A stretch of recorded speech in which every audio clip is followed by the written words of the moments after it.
पुष्पांजलि मेंसवेयर का एक और प्रतिष्ठान दूल्हा हाउस कंप्लीट और परफेक्ट वेडिंग कलेक्शन की हो गई है ग्रैंड ओपनिंग। शादी ब्याह की खरीदी के लिए चले आइए अब हमारे नए प्रतिष्ठान में, जहां आपको मिलेगा कोट सूट, ब्लेजर, शेरवानी के साथ ब्लैकबेरी कंपनी के किफ़ायती जैकेट और सूट ब्लेजर, मान्यवर कंपनी के ब्रांडेड कुर्ता पाजामा, जैकेट, साफा मोजरी, दुपट्टा, पार्टी वियर, इंडो वेस्टर्न का एक से बढ़कर एक कलेक्शन। हमारा पता है दादाबाड़ी स्कूल के पीछे इतवारी बाजार के पास बालाघाट। संपर्क करें 9425138551।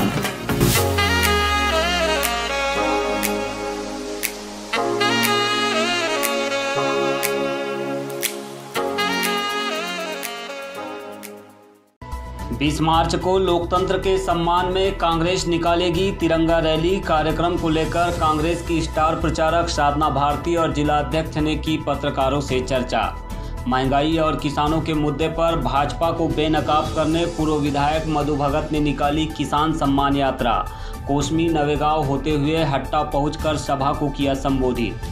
महाराष्ट्र में कोरोना की विस्फोटक स्थिति, जिले में पहुंचने वाली महाराष्ट्र मंडल की बसों पर लगी रोक। प्रतिबंध को सख्ती से लागू करने के दिए निर्देश।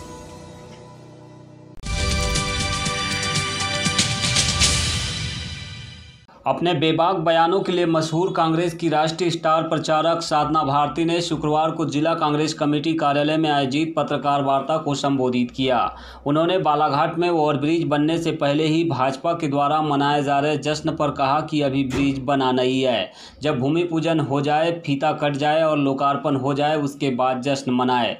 श्रेय लेने की राजनीति करना बंद करे, क्योंकि अभी तक इन ब्रिजों के निर्माण के लिए बजट में कितनी राशि का प्रावधान हुआ है, इसका कोई प्रमाण नहीं है। यह केवल घोषणावीरों की सरकार है जो लोकतंत्र की हत्या करके और लूटतंत्र के माध्यम से चल रही है। प्रदर्शित किया जा रहा है जैसे कि ओवरब्रिज बन गए हो, और लेकिन सच्चाई ये है कि ना तो कोई बजट उसके लिए दिया गया है, ना ही कोई तैयारी है।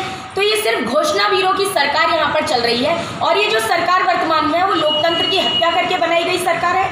लोकतंत्र को लूटतंत्र बनाने का अभियान भाजपा द्वारा चलाया गया और उसके बाद लोकतंत्र को लूटतंत्र में बदलकर इस सरकार को बनाया गया। और इसीलिए कल 20 मार्च जहाँ अवंतीबाई लोधी जी का बलिदान दिवस भी है, साथ ही साथ जब हमारे मुख्यमंत्री कमलनाथ जी ने, पूर्व मुख्यमंत्री कमलनाथ जी ने इस्तीफा दिया था, उस दिन को हम लोकतंत्र सम्मान दिवस के रूप में मनाने का कार्य कर रहे हैं। इस पर हम यात्रा के साथ साथ हम एक सभा को संबोधित करेंगे, जिसके माध्यम से हम जनता तक ये बताएंगे, ये बात पहुंचाने का काम करेंगे कि लोकतंत्र की हत्या का कार्य भाजपा एक बार नहीं 50 बार करने का काम करती रही है। उन्होंने कहा कि 20 मार्च का दिन वह दिन है, इस दिन लोकतंत्र की हत्या करके भाजपा ने सरकार बनाई, जिसके विरोध में अब वे लोकतंत्र सम्मान दिवस मनाने जा रहे हैं। इसकी शुरुआत प्रदेश के सभी जिलों में एक साथ होगी। बालाघाट में इस दिन तिरंगा रैली निकालकर गांधी प्रतिमा से अंबेडकर प्रतिमा तक लोकतंत्र सम्मान रैली आयोजित होगी। उन्होंने कहा कि मोदी की सरकार यह लोकतंत्र विरोधी सरकार है, किसान विरोधी सरकार है और गरीब मजदूर विरोधी भी। महंगाई के माध्यम से गरीबों का जीना मुहाल किया जा रहा है। चोर दरवाजे से कृषि कानून पास कर किसानों को मरने के लिए आमादा किया जा रहा है और निजीकरण के माध्यम से अमीरों को फायदा पहुंचाया जा रहा है, जिसके खिलाफ कांग्रेस का यह शंखनाद है। रैली के माध्यम से हम जनता को यह संदेश देने का प्रयास करेंगे कि मोदी की सरकार देश के लिए और लोकतंत्र के लिए घातक है। इस मौके पर उनके अलावा कांग्रेस के जिला अध्यक्ष विश्वेश्वर भगत ने भी आयोजन की रूपरेखा पर अपने विचार रखे, जहां उनके अलावा पूर्व विधायक मधु भगत, शहर कांग्रेस अध्यक्ष श्याम पंजवानी, कांग्रेस नेता शेषराम राहंगडाले भी मौजूद रहे। सरकार को गिराने का काम भाजपा ने किया है, शर्मसार है, प्रजातंत्र को शर्मसार करता है। निश्चित रूप से मध्य प्रदेश में कमलनाथ जी जब इस प्रदेश के लोगों ने उनको जन समर्थन देकर प्रदेश की सत्ता सौंपी, तो उन्होंने जो कार्य किए, किसान दुखी था, किसान आत्महत्या कर रहे थे, तो उन्होंने कर्ज मुक्ति अभियान को प्रारंभ किया और 27 लाख किसानों को उन्होंने कर्ज मुक्ति का लाभ दिया। और भी किसान 27 लाख किसान और बचे थे और जिनको इस 20-21 में मार्च तक पूरा करना था, मगर इस सरकार ने देखा कि अगर कमलनाथ जी ये सब कर गए तो हमको 25 साल फिर कोई नहीं पूछने। डर के मारे उन्होंने सारा ये सब जो कार्य किया है, सरकार को हटाने का, अपदस्थ करने का। सब जगह कोरोना हो रहा था, मगर मध्य प्रदेश में कोरोना नहीं था। उस सरकार को गिराने के लिए उन्होंने 1 महीना पूरे देश को कोरोना में ढकेल दिया। तो ये फरवरी में भी जो है लगा लेते तो इतना हमारा मध्य प्रदेश या पूरे देश में इतनी हत्या नहीं हुई, इतनी लोग जो है कल नहीं होते। तो आज उसी बात को लेकर ये हमने सम्मान दिवस, लोकतंत्र सम्मान दिवस मनाने का फैसला मध्य प्रदेश सरकार, मध्य प्रदेश के हमारी प्रदेश कांग्रेस कमेटी ने किया है।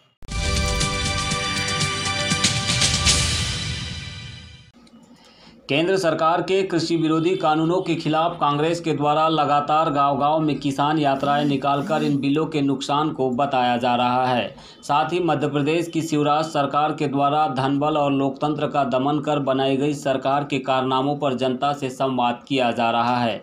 शुक्रवार को जिला कांग्रेस कमेटी की यह किसान यात्रा परसवाड़ा विधानसभा क्षेत्र के कोसमी एफसीआई गोदाम से निकाली गई, जो नवेगांव, लिंगा, लोहारा होते हुए हट्टा पहुंची, जहां कांग्रेसियों ने किसान सभा को संबोधित किया।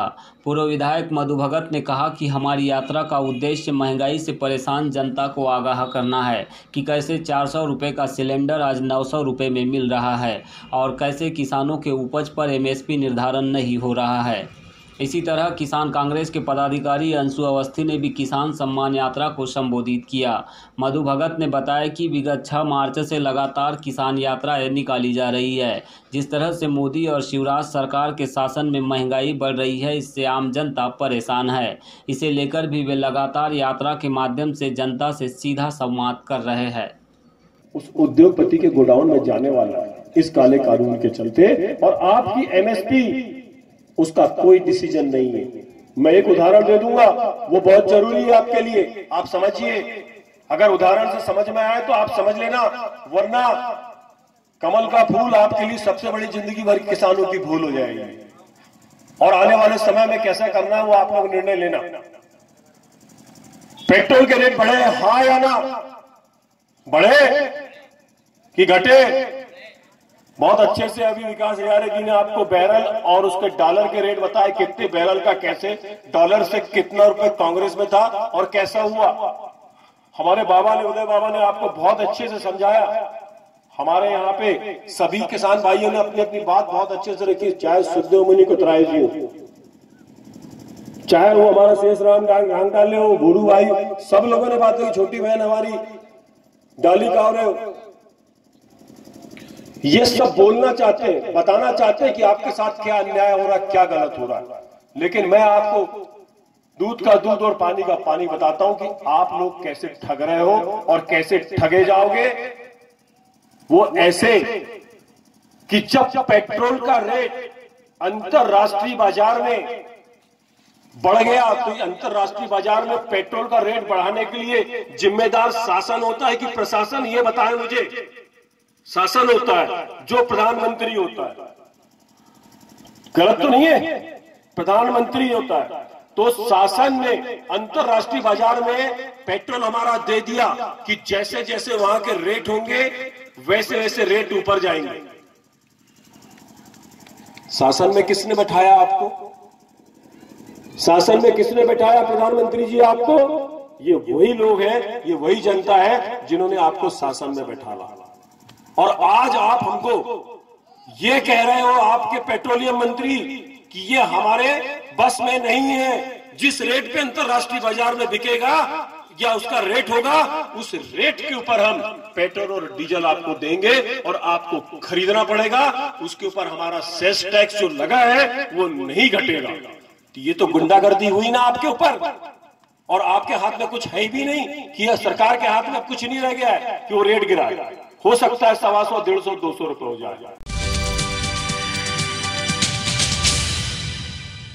देश की आज़ादी की प्रथम नायिका वीरांगना रानी अवंतीबाई का बलिदान दिवस 20 मार्च को मनाया जाएगा। इसे लेकर लोधी महिला मंडल ने समाज के सभी वर्ग की महिलाओं से कार्यक्रम में बढ़ चढ़कर हिस्सा लेने की अपील की है। उन्होंने बताया कि मोती तालाब उद्यान से भव्य रैली निकाली जाएगी जो अम्बेडकर चौक होते हुए रानी अवंतीबाई चौक पहुंचेगी, जहां समाज के द्वारा माल्यार्पण कर उनके शौर्य पराक्रम को नमन किया जाएगा।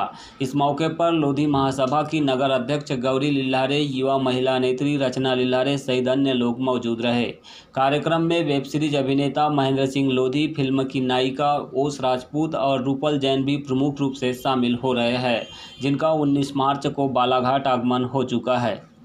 20 मार्च के दिन हम लोग एक कार्यक्रम कर रहे हैं जो कि वीरांगना महारानी अवंतीबाई के बलिदान दिवस के उपलक्ष्य में है। इस दिन महारानी वीरांगना अवंतीबाई ने बलिदान दिया था और ये एक लोधी समाज की है, लेकिन इन्होंने लोधी समाज के लिए नहीं, पूरे सर्व समाज के लिए इन्होंने त्याग दिया था। उसी के उपलक्ष्य में हम इस कार्यक्रम का आयोजन कर रहे हैं। इस कार्यक्रम में हम सबसे पहले हम रैली निकालेंगे जो कि मोती तालाब से होते हुए अम्बेडकर चौक से हनुमान चौक से होते हुए बस स्टैंड पे विराम देंगे रैली को। रैली पैदल यात्रा रखी।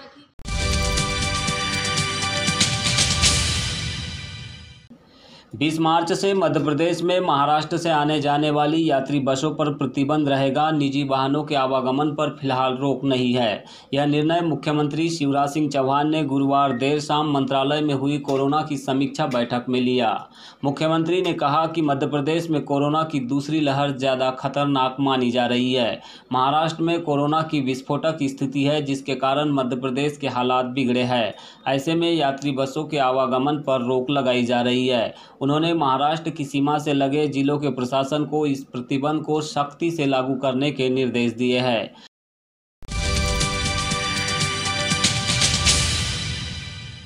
Madhya Pradesh professional examination board MPPEB ने पुलिस कांस्टेबल के 4000 पदों पर भर्ती के लिए 6 अप्रैल से शुरू होने वाली लिखित परीक्षा स्थगित कर दी है।